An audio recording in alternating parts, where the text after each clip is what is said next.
Hello and welcome back if you have watched my channel at all.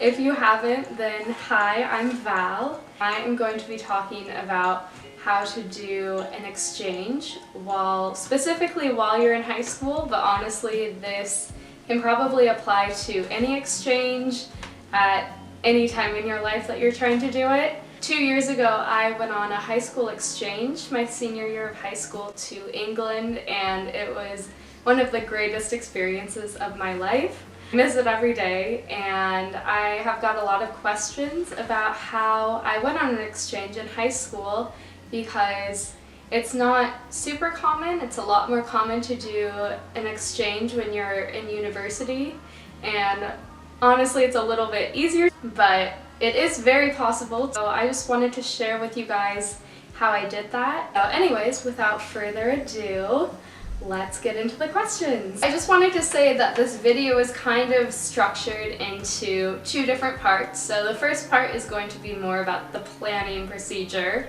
Because that was what I got a lot of questions about. The next part will be more about general advice before you would arrive to the country that you've chosen. So anyways, but the first question is going to be, how do you start? Where do you begin your exchange process? I would recommend starting with obviously narrowing down, choosing the country you want to go to.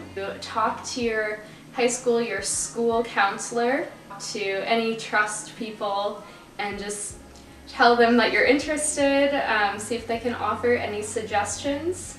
When I was in high school, my school was not very supportive of me going on an exchange, and my high school had never had any students who had gone on an exchange, so my counselor wasn't super helpful and basically told me I should just wait till I went to college. Even with that being said, you should still talk to your counselor, and they can hopefully be a little bit more helpful than mine was and maybe give you some advice on where to start. That being said, give yourself, I would say, a year to plan your exchange, 6 months at the minimum amount of time.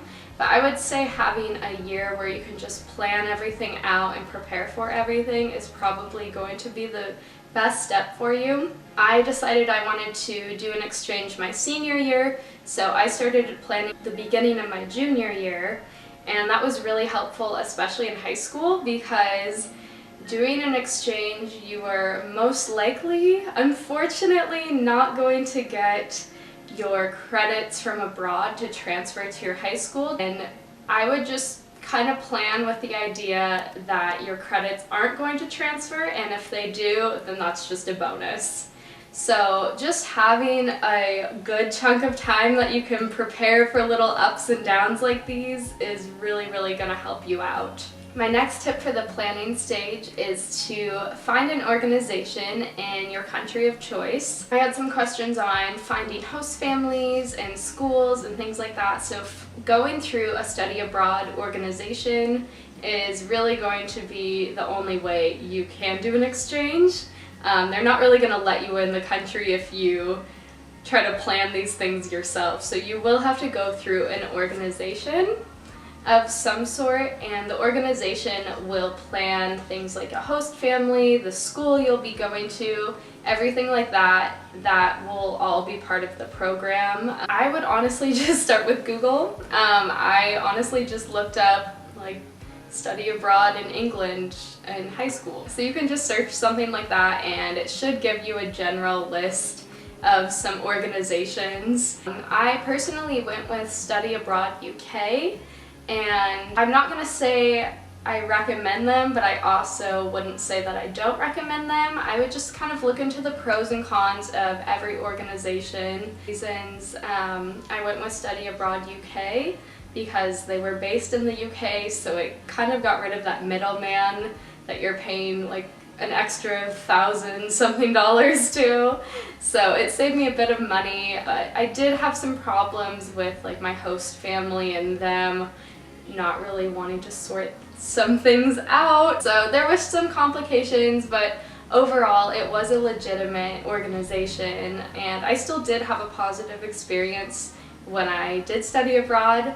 So I mean, you are welcome to use them, but I would just weigh out your options. Also, with that being said, just be prepared. Studying abroad is unfortunately very expensive. I know there are scholarships out there, there are organizations that you can kind of do like work studies, you can volunteer, things like that. There are ways you can make it cheaper, but honestly, just be prepared. It is going to be expensive, and most of the time when you are studying abroad, you will not be able to work. And so that's just kind of money you're bleeding away while you're there. So when it comes to planning your exchange, saving money anywhere you can is going to be so helpful. So that's why I'm really excited to be sponsored by the Great British Mag today. So the Great British Mag is an online UK international student magazine basically. And so they offer hundreds of really interesting, fun articles, and they cover basically any topic you can think of. I personally have had a lot of fun just reading through them. They go from everything from diversity in the UK all the way to transferring money, British humor and culture, and even packing for your international experience. So super fun. And the Great British Mag also recently launched their UK Survival Service, which is something that I really wish I knew about when I went, because it would have helped me out so much. And so I wanted to tell you guys about it because I think it's a really cool service. So anyways, the UK Survival Service is basically, there are 3 tiers, and they're basically catered to how long your experience is going to be. So each service you get all of the same perks. The longer service you get, you basically just get the perks for a longer period of time, which is super cool. So the UK Survival Service is really helpful because they're going to take care of a lot of your pre-departure needs. And so the main benefits that they offer are setting up a UK bank account, getting a UK SIM card, and even accessing like a full page and more of tons of different discounts that go for places all around the UK. So they've partnered with a ton of other companies and brands to bring you a lot of the best deals. And so they have things like unique kit outs, which basically will get you a discount on like your basic necessities for university, to like your quarantine food packs, to traveling and train discounts. So they've got discounts for everything basically, which is super cool. Along with these services, then you're also going to get a weekly newsletter from the British Mag. And so the newsletter will look a little bit like their main website, but it'll go more in depth on some topics and just offer you weekly updates and weekly fun things going on, fun things or interesting things that you might not have known about. So honestly, getting the newsletters has been kind of the highlight of my week. They're really fun to read. So the UK Survival Service is basically just to help deal with a lot of the main stressors that come with living abroad and being a UK international student. They really want to cater to international students' needs and help make their experience a lot less stressful and easier, and save them money along the way. So they have sent me a promo code and a unique URL, so you can look at that in the description below, and my promo code is VAL. So you can just enter that and it'll save you 10% on any of these services for a limited time. Totally recommend getting the UK Survival Service and checking out the Great British Mag, because they're going to help you so much when planning your exchange, and they'll help answer a lot of your main questions. So just know that whatever school you're going to, whatever country, whatever school you're going to, the school system is going to be different, and don't be upset if it takes you a while to get the swing of things. Usually teachers are super helpful, and especially you being an exchange student, then they should be pretty understanding. So just ask teachers if you're struggling, and you can always switch classes around. if they're not suiting you. And like I said, if you're lucky, your classes will transfer, but most likely your high school exchange credits will probably not transfer. So just take classes you're interested in, honestly. Just take fun classes, and if they're not what you wanted, then just switch your schedule around and just really know that you're going on the exchange for the experience and to kind of immerse yourself in a new culture, even if it is similar to your own. So I would just recommend to really try to put yourself out there and just try to immerse yourself as much as possible. I also wanted to say that even if you are going to a country that you are fluent in, there is a very high chance that you will not understand a word they're saying. So once again, English is my first and really only fluent language.